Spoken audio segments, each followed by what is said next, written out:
গণেশ চতুর্থী বা গণেশোৎসব হিন্দু দেবতা গণেশের বাৎসরিক পূজা উৎসব। শিব ও পার্বতীপুত্র গণেশ হিন্দুদের বুদ্ধি, সমৃদ্ধি ও সৌভাগ্যের দেবতা। হিন্দুরা বিশ্বাস করেন ওই দিন গণেশ তাঁর ভক্তদের মনোবাঞ্ছা পূর্ণ করতে মর্তে অবতীর্ণ হন।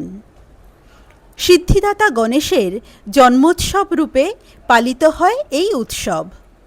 হিন্দু পঞ্জিকা অনুযায়ী ভাদ্র মাসের শুক্লপক্ষের চতুর্থ তিথিতে ওই দিন ভক্তরা গণেশের মূর্তি স্থাপন করে এবং বিভিন্ন উপাচারে পূজা করে। গণেশের লাড্ডু ও মোদক খুবই পছন্দের, তাই এই মিষ্টিগুলি অবশ্যই পূজার নৈবেদ্যতে থাকে।